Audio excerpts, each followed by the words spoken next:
Ever wonder what your lashes are destined for? The cards have spoken. Maybelline New York Mascara does it all. Whether you crave fully fan lashes with Lash Sensational, big, bold volume from the Colossal, a dramatic lift with Falsies Lash Lift, or natural-looking volume from Great Lash, your perfect lash future awaits. Manifest your best mascara today. Shop Maybelline New York and discover your lash destiny. Shop now at Walmart. BetterHelp Online Therapy bought this 30-second ad to remind you right now, wherever you are, to unclench your jaw, relax your shoulders, take a deep breath in and out. Feels better, right? That's 15 seconds of self-care. Imagine what you could do with more. Visit BetterHelp.com/randompodcast for 10% off your first month of therapy. No pressure, just help. But for now, just relax. What does the term digital workplace mean to you? In today's world of AI, robotics, and AR, it's much more than an office full of people on computers. It can be anywhere from a factory floor to the top of a crane to the cockpit of an F1 car. Wherever your digital workplace may be, TeamViewer's mission is to make work better. How? By securely connecting your people with the data, expertise, or insights they need in real time to make work more efficient. By automating and streamlining IT and OT support to fix problems before they happen, to make work more productive. And by bringing all the possibilities of a secure and flexible digital workplace to all your people everywhere to make work more innovative. So discover how TeamViewer can make work better, wherever it happens across your business. Learn more at teamviewer.com/workbetter. Picture this. You're in the garage, hands covered in grease, just finished up tuning your engine with a part you found on eBay. And you realize, you know what? I could also use new brakes. So where do you go next? Back to eBay. And you've got eBay Guaranteed Fit. You order a part, and if it doesn't fit, send it back. Simple as that. So when you dive into your next car project, start with eBay. All the parts you need at prices you'll love. Guaranteed to fit every time. eBay. Things people love. This is the Daily Tech News for April 30th, 2025. We tell you what you need to know, follow up in the context of those stories, and just try to help each other understand. Today, Dr. Niki tells us how close we are to turning brainwaves into speech. And do we need age verification on the internet? Can we even do it well? I'm Tom Merritt. I'm Jenn Cutter. Let's start with what you need to know with the big story.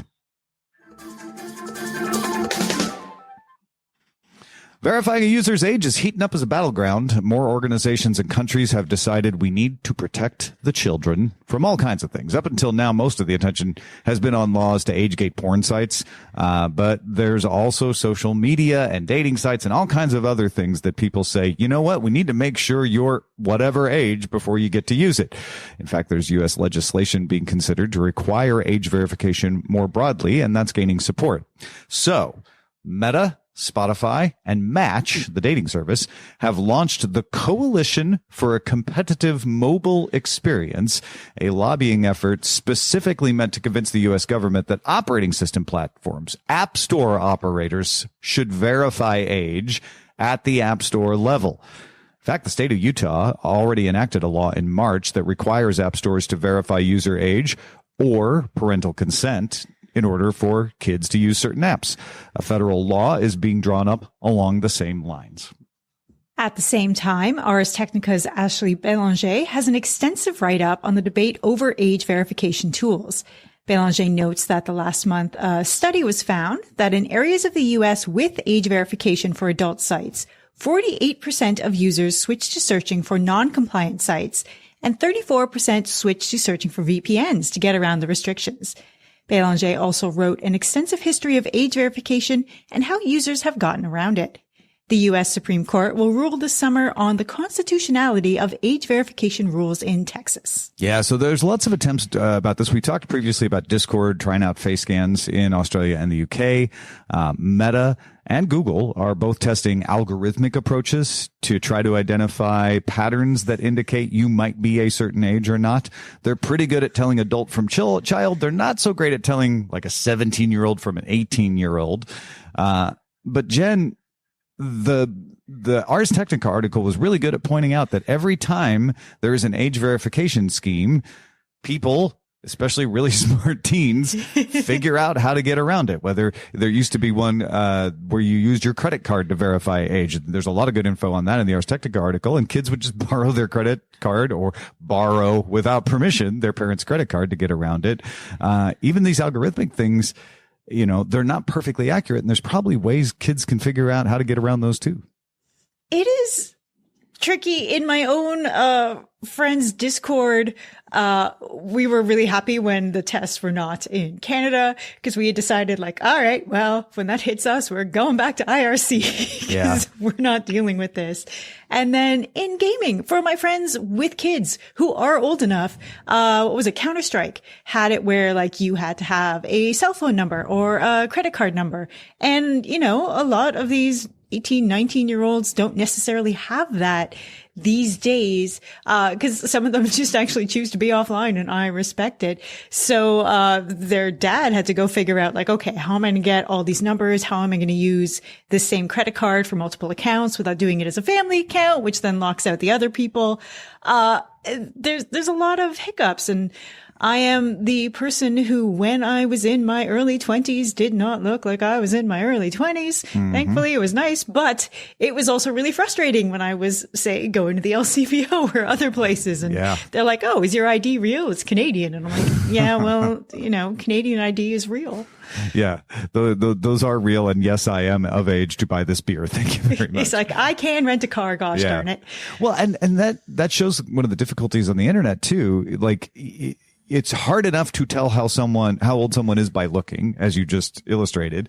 It's almost impossible to tell how old someone is by looking on the internet, which is why they're trying to figure out the analog for that, whether it's a face scan to be like, okay, we're going to have the computer do what the LVCO clerk was trying to do, look at your face and guess how old you are. Algorithmic approaches are sort of like analyzing behavior. They're probably more accurate than just a human looking at someone, arguably, but they're not perfect.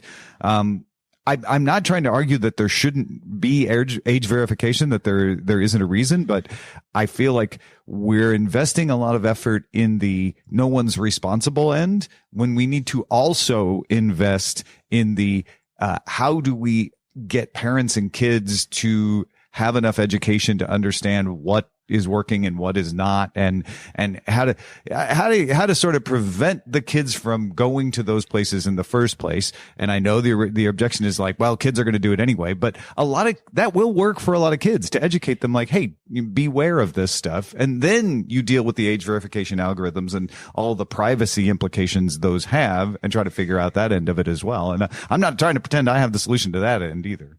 Yeah, I like this definitely stops, say, the 11-year-olds from checking out things. But I am in the age group where I figured out how to beat Net Nanny, how to beat all this stuff. Kids in schools with these gates, they know how to beat them. When you start having faces, okay, how does it work? AI generated images seem to work pretty well for a lot of these things. Yeah, but you know, let's assume that it gets better and it can tell a generated image from a real image. Eventually they'll just get a friend to sit in the seat, you know, during the face scan, you know, exactly. You could borrow an adult. So there then you run is no into the end of ways around these sorts of things. That doesn't mean they shouldn't be used, but we need to understand that. That's what the Ars Technica article was arguing too, is we need to understand that when we're crafting these things and not pretend like tech can just solve it perfectly. And from the privacy standpoint, okay, like let's say I use my face for mine. That's great. And then let's say one of my cousins who also looks really young also needs my face. Does that become a problem? Because how long are these sites saving my face? Is this all linked to me forever? Is this going to link me across the internet for every site that I visit? Honestly, if we solved online ID itself, right? The idea that like I should have my own information under my control, and that became pervasive and essential. And you had control, so there was not a privacy concern because you could decide who knew what about you. Suddenly it would become a lot harder to pretend you're not the age you are because you'd want accurate age for other reasons. You know, kids are going to want an ID that says they're under 18 to get a kid discount, or to get into a game that's age gated the other way where adults aren't allowed to play it, or communities where adults that aren't parents aren't supposed to be in there. And if we had a really good identification system that was privacy protective and under your control, suddenly a lot of these problems become easier to solve because they're just sorted out by behavior.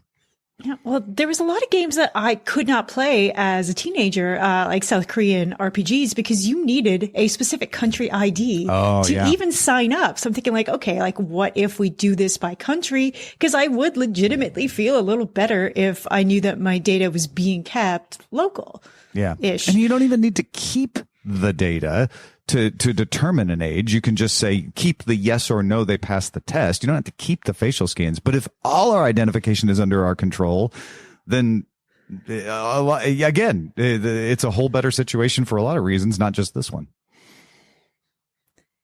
DTNS is made possible by you, the listener. Thanks to Adam L., Tony Glass, Philip Less, and our new patron, Alex. Yay, Alex! Thanks, Alex. Picture this. You're in the garage, hands covered in grease, just finished up tuning your engine with a part you found on eBay, and you realize, you know what? I could also use new brakes. So where do you go next? Back to eBay. You can find anything there. It's unreal. Wipers, headlights, even cold air intakes. It's all there. And you've got eBay Guaranteed Fit. You order a part, and if it doesn't fit, send it back. Simple as that. Look, DIY fixes can be major.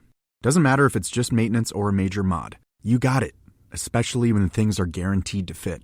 So when you dive into your next car project, start with eBay.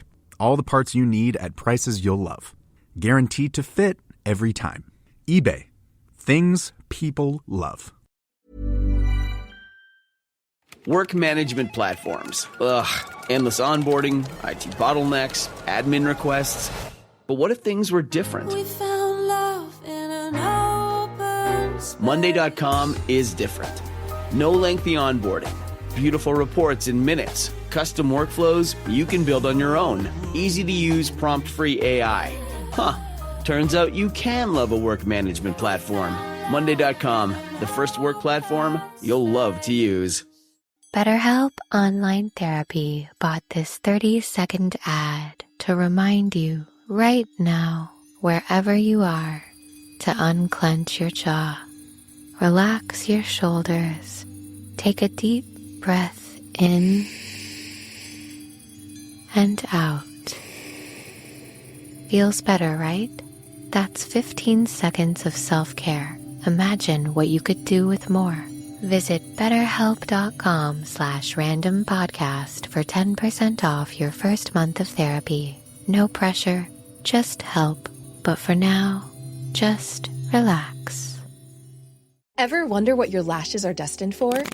The cards have spoken. Maybelline New York Mascara does it all. Whether you crave fully fan lashes with Lash Sensational, big, bold volume from the Colossal, a dramatic lift with Falsies Lash Lift, or natural-looking volume from Great Lash, your perfect lash future awaits.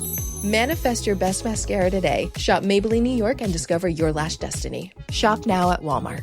Thumbtack presents the ins and outs of caring for your home.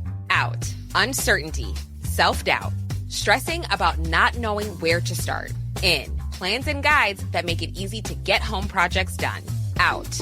Word art. Sorry, live, laugh lovers. In. Knowing what to do, when to do it, and who to hire. Start caring for your home with confidence. Download Thumbtack today. There's more we need to know today. Let's get to the briefs. Here's a roundup of some AI service news. Alphabet CEO Satya Nadella told the court Wednesday that he believes Gemini will be added as an option on iOS later this year alongside ChatGPT. OpenAI has rolled back changes to GPT-4o that, in CEO Sam Altman's word, had made the chatbot too sycophanty. Basically, it was agreeing with people on whatever they said. You know, that's a perfectly valid way of saying that, Jen. Good job. Don't regret any of your decisions. DeepSeek updated its Prover model, which can solve math proofs and theorems. Prove V2 has 671 billion parameters and uses a mixture of experts architecture. Xiaomi launched its own open source reasoning model called Mimo. Xiaomi claims it can outperform OpenAI's O1 Mini and Alibaba's Qwen models. Alibaba just updated its flagship model on Tuesday. And Wikipedia said it will not use AI to replace moderators, but will use AI to help them automate tasks, find information, and onboard new volunteers. Man, the Wikipedia Foundation does a good job on this stuff. It was a very clear post that avoided a lot of the usual misunderstandings of things. Go read that post. We'll have a link in the show notes. It's a good way of saying, hey, we don't want to replace humans. We want to make this job easier for humans because it's a hard job. And actually, if we make it easier, more humans might want to volunteer to moderate Wikipedia, which would be a good thing for everyone. Yeah, I hope it's a good framework that I hope other companies pull from because it does make humans feel a little better. Yeah, exactly. Here's a roundup of some of the top news that came out at the kickoff to Meta's LlamaCon conference. That's the one about their AI tools. Microsoft Satya Nadella showed up and joined Meta CEO Mark Zuckerberg on stage. During their conversation, Zuck asked him how much of the code inside Microsoft was generated. And Nadella said he estimated 20 to 30% of code inside Microsoft repositories was written by software. Nadella said generated code was a mixed bag, though. He said they've made more progress in Python, less in C++, and then asked Zuckerberg the same question. And Zuckerberg was like, I don't know how much code in Meta was generated. We do know last week in its earnings call, Google said that more than 30% of its company code was generated. Meta also announced private processing for WhatsApp that can summarize unread messages while keeping the messages private. Sounds like some kind of differential privacy is being used, so it's possible. I didn't see the details of how they're doing it.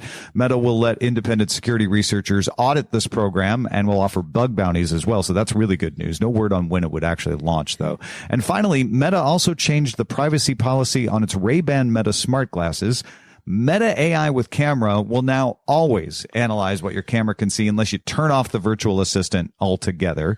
It doesn't mean it'll store it, but it'll be constantly taking a look so that it can answer your questions faster. And you can no longer choose not to have your voice recording stored in the cloud. They will be stored up to a year in most cases. That one feels like a bit of a bummer. I would want control over my extremely expensive device. Yeah, Amazon did this too. And I'm curious why both these companies felt they could get away with this. It feels like they know people are distracted by so many other things that they won't get as much of a backlash over doing this. And obviously it makes it easier for them to train up their models. Yeah, because people who bought it already no longer have the choice to not use it without ruining their investment. Yeah. EA announced targeted team adjustments on Tuesday, which Bloomberg estimates means about 300 to 400 eliminated jobs, some of which were at Respawn.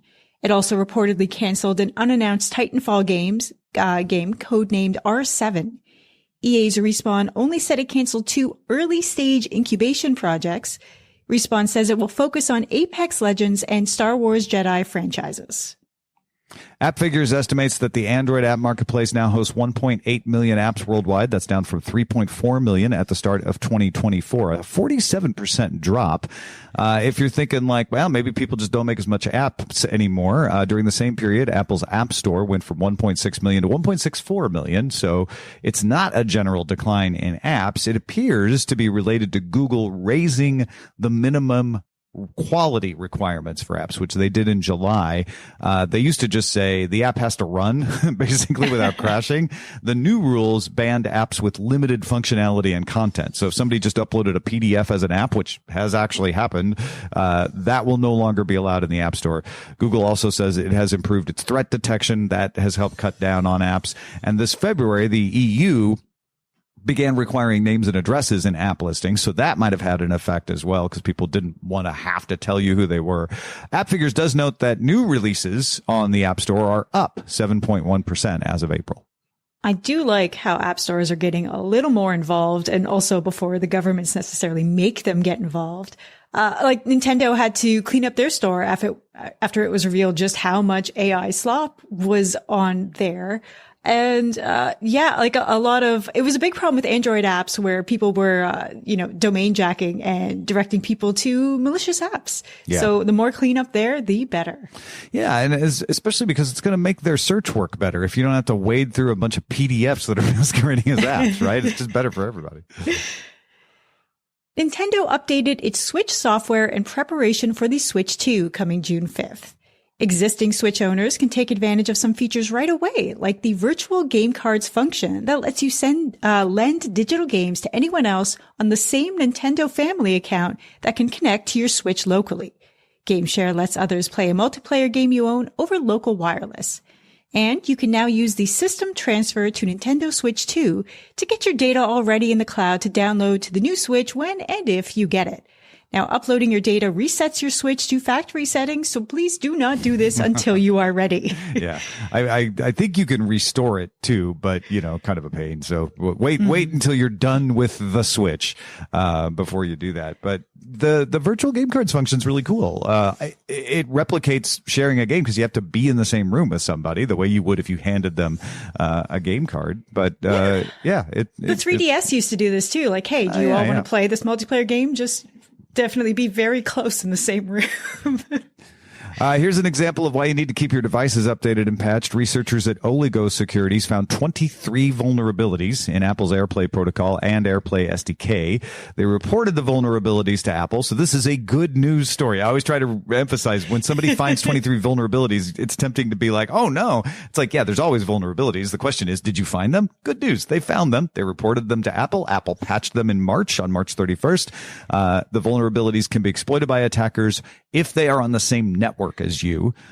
So this is something they have to be pretty close. However, you don't want that to happen. So you need to patch, because some of the vulnerabilities included no click, meaning you wouldn't get the AirPlay confirmation dialog box that is meant to let you know someone is connecting via AirPlay, and you might not know you've been compromised. I finally got my new phone, and then as I left the store, I had my old phone and my new phone in the pocket, and then my notifications were going crazy. So like, you're now connected. You can do this. And I'm like, I had no idea that was a thing, and immediately disabled all my AirPlay. Yeah, that's the other way to mitigate against this, right? Is you can restrict AirPlay so that it just doesn't connect to anything, and that works too. Waymo announced a partnership with Toyota to explore bringing self-driving tech to personally owned vehicles. It could also mean Waymo might start using Toyota vehicles in the Waymo ride-hailing fleet. Yeah, so if you heard the story earlier that Waymo might start exploring personally owned vehicles, well, this is the next shoe dropping. I don't know how many feet this story has, but this is the next one that like, oh, Toyota, they're talking about it with Toyota. So we're years down the road from this being something you could buy, but they're looking at how to be able to do it. Online graphic design platform FreePic, that's pick with a K, P-I-K, launched an image generation model on Tuesday that it says was trained on commercially licensed safe for work images. So if you're worried about the provenance of training data, this is good for you. F-Lite has a standard version that they say is pretty predictable and a texture version that's better at texture and creative compositions, but they say it is a little more error prone. F-Lite is available for free if you have a GPU with 24 gigabytes of VRAM to run it on.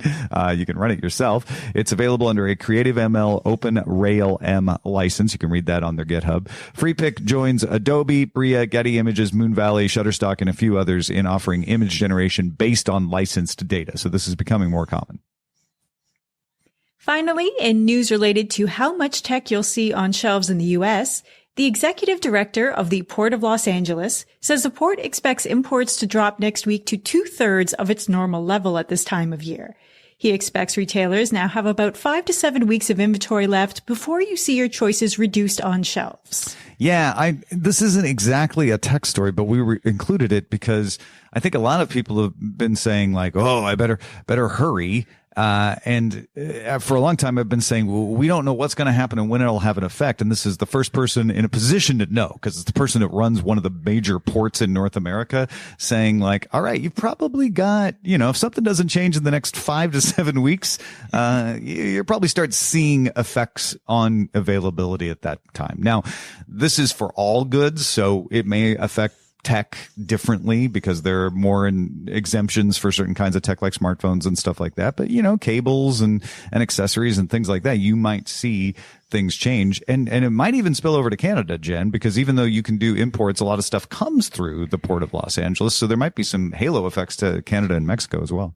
Yeah, because a lot of ships in BC then drive stuff to Alaska and down south and the other way. So so Canadians are keeping an eye on this, but there's also the companies like, for example, Nintendo, who front loaded as many shipments as possible just to try to stave this off. Yeah. And that's what he's talking about is pretty much all companies have done that. And now they've got, they've got a certain amount of inventory depending on who they are before they run out. Those are the essentials for today. Let's dive a little deeper. The ability to turn your brainwaves into speech is getting closer and closer. How close? Tom talked to Dr. Niki to find out. There are lots of buzzy products and lots of less buzzy products with very good applications that couple together generative models and voice synthesis to create the ability for people who can't speak to speak. Multiple universities and companies are working together to make brain to synthetic voice speech as fluent as any other chat between two people. So we thought we got to get Dr. Niki on to talk to us about this. Dr. Niki, thank you for joining us. Beep boop, beep boop. Yes, it's me. Yours is on the fritz, I see. But how does this work? How? Let's give the basics to people who haven't heard about this before. How does this translate brainwaves to speech? Sure. I'll say it in more of a generalized way. So first, you can measure electrical activity from your brain. That's how an EEG cap works, if you've ever seen those in a medical show or something. Yeah, you put the little things on the head and then... electrodes, and then your neurons make electricity, basically, and that can pick it up. And then you can process this into neural activity. This we can do very easily already since the 80s. Then comes in the AI stuff. So after that, neural networks and machine learning will work together to convert these activity signals into sounds based on training data sets. And the really interesting part here, and I think the innovation, is that they can do this every 80 milliseconds. And after that, large language models will generate the top 100 most probable word sequences that are coming from this electrical activity. And it'll send the most likely output to the person's audio device, resulting in a word, hopefully. And this is called speech neuroprothesis. This makes so much sense. So there's a model that is trained to figure out what sound would come out if this brainwave happened in Yes. most situations. And then there's a large language model going, well, those sounds together sounds like they're trying to say the word cow or whatever it is. Yeah, because we can do this without AI. It's just really slow. Yeah. So the models here speed things up. And we are doing this. Like this is working for some people, right? Yeah, so we are successfully doing this in humans. In fact, last month, a paper was published in Nature Neuroscience on specifically this. So a clinical trial patient named Anne had severe paralysis, and in the use case here with this prosthesis, she was able to drive a continuously streaming naturalistic speech synthesizer, say that 10 times, with a normal voice. Yeah. And it was trained actually on her voice that was from recordings from before she was paralyzed by a stroke. So we have some audio from that, and let's have a listen. So, Julie,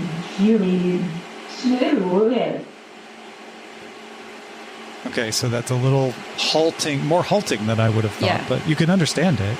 Yeah, it says, so did you do it?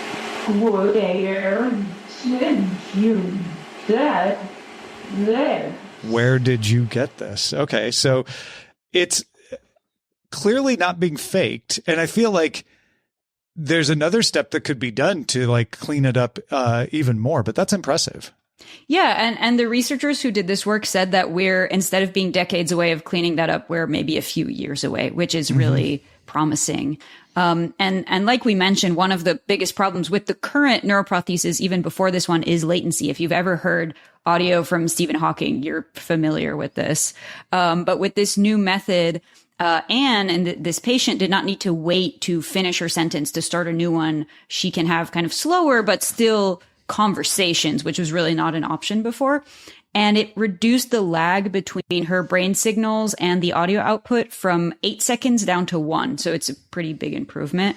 But as you can hear in that clip, she's still about at a third of a rate of normal speed of conversation. Yeah.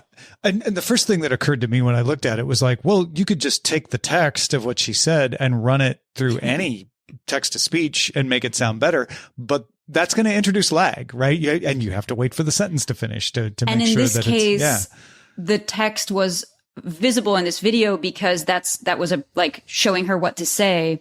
But the goal would be that she's just using her own words, so you wouldn't have text. So what makes it so difficult to synthesize it, quote unquote, on the fly?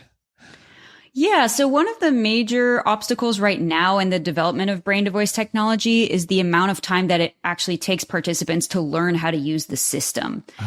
Because it's not just straight up, we plug something in your brain and then you just talk in your brain and it comes out. It's actually mapping onto the area in your brain that's responsible for movement of the muscles of the face that are related to speaking. So you have to kind of learn what kind of brain impulses to make that would maybe move your lips a certain way, that would make a certain sound. And that sounds complicated because I think it would be in real life to have to do this. Yeah. So this is happening in the motor out cortex, of practice. Like these are people. Yeah, if you've never done this before. They're not doing this every day. Yeah. Exactly.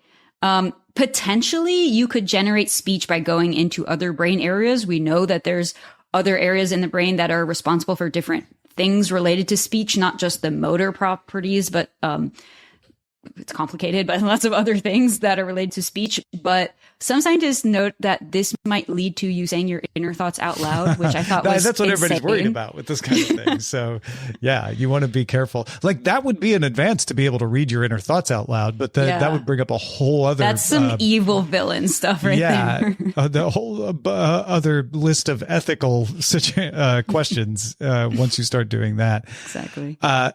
It's good to remind people that is not what is going on with this. Yeah. How accurate is this right now? You know, I was pretty surprised. The neuroprosthetics lab at the University of California, Davis, claimed that they were able to decode speech at a 98% accuracy rate. Considering that it's an LLM that's putting the output out, you're going to have some errors. But for someone who may not have had access to something like this before, that's pretty awesome. However, these prostheses... I need one. They can't capture important speech qualities like tone and timing, so they're going to keep working on that. But overall, I think this is, for once, a really cool use of AI. Yeah, and I think it has all the hallmarks of something that could become really common really fast. Yeah. So this is the kind of thing that models are very good at, is being trained, machine learning models in particular, being trained like to recognize this means that kind of sound. Large language models, very good at predicting like, well, if these kinds of sounds are coming together, it's probably this word, right? Mm-hmm. So we've got technology that can do this. And if the barrier to entry is training people, that feels like something that the more they do it, the better they're going to get at understanding how to train people and get them proficient at it faster. And then it's a matter of just smoothing it out. Like you said, and creating tone and timing. I don't know about you. I wouldn't be shocked if this just becomes natural when people lose the ability to speak or are born without the ability to speak, that the doctor just says, well, let's sign you up for the training, and get you on your way to talking this way. It might become something that we're just used to seeing in the real world.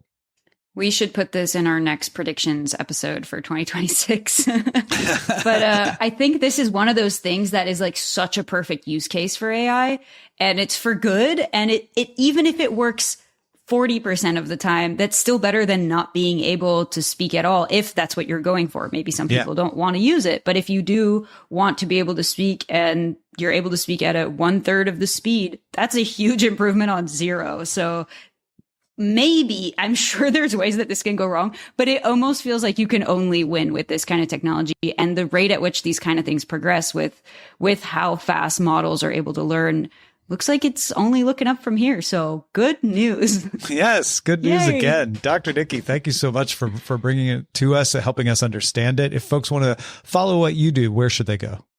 Absolutely. So I will post this over on my website, NicoleAckermans.com, and you can also find me at my name on Blue Sky, and I'll see you there. Thanks, Niki. Of course.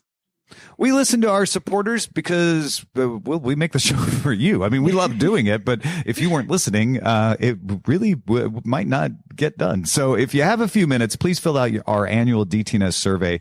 Let us know what you think about the DTNS family of shows, what's working, what's not, what thoughts you have. It really helps us improve the show, and it's fun to do. There's a lot of questions about Pi, so go do it. dailytechnewsshow.com/survey.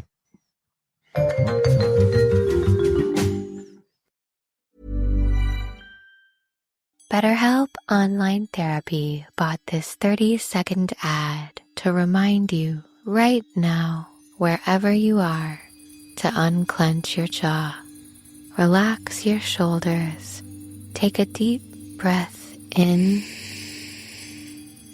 and out. Feels better, right? That's 15 seconds of self-care. Imagine what you could do with more. Visit BetterHelp.com/randompodcast for 10% off your first month of therapy. No pressure, just help. But for now, just relax. At 1-800-Flowers.com, we know that connections are at the heart of being human.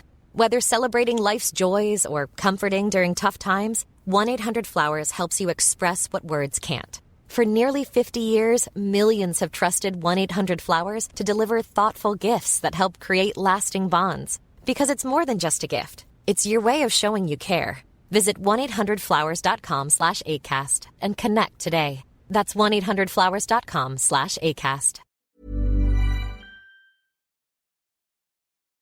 We end every episode of DTNS with some shared wisdom.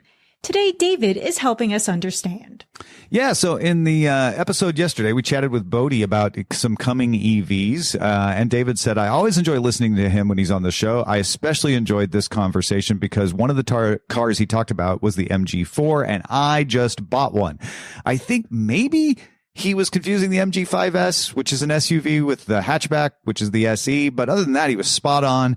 People, and that includes me, love these cars. I watched a lot of reviews before buying my car and noticed a split. Professional reviewers who routinely drive cars like Rolls Royces and Jaguars highlighted the car's shortfalls. 0 to 60 is slower than, say, a Tesla Plaid, whereas normies loved everything about the MG4. Well, almost everything. The way it tries to comply with the EU's driver assist laws makes it nag the driver a bit too often. Thank you for your coverage of the EV sector. A few years ago, DTNS hosted an EV roundtable with speakers like Allison Sheridan, and that was a large reason why I decided to make the switch. Kind regards, David.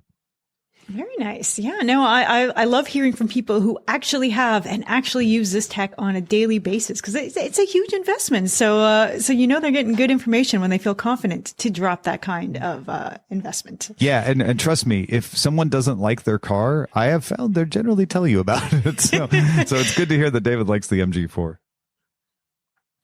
What are you thinking about? Got some insight into a story? We, again, really love hearing with you, so please share it with us. Feedback at dailytechnewsshow.com. Big thanks to Dr. Niki and to David for contributing to today's show. Thank you for being along for Daily Tech News Show. It is made possible by our patrons at patreon.com/DTNS. Don't forget, you can get it ad-free, either through Patreon or through our Substack. Head to dailytechnewsshow.com/subscribe for that. Talk to you tomorrow.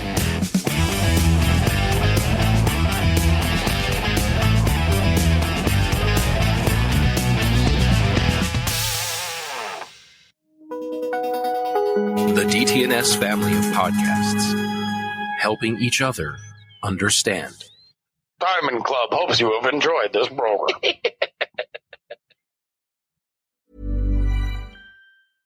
1-800-Flowers.com knows that a gift is never just a gift. A gift is an expression of everything you feel and helps build more meaningful relationships. 1-800-Flowers takes the pressure off by helping you navigate life's important moments by making it simple to find the perfect gift. From flowers and cookies to cake and chocolate, 1-800-Flowers helps guide you in finding the right gift to say how you feel. To learn more, visit 1-800-Flowers.com/ACAST. That's 1-800-Flowers.com/ACAST. Ever wonder what your lashes are destined for? The cards have spoken. Maybelline New York Mascara does it all. Whether you crave fully fan lashes with Lash Sensational, big, bold volume from the Colossal, a dramatic lift with Falsies Lash Lift, or natural-looking volume from Great Lash, your perfect lash future awaits. Manifest your best mascara today. Shop Maybelline New York and discover your lash destiny. Shop now at Walmart.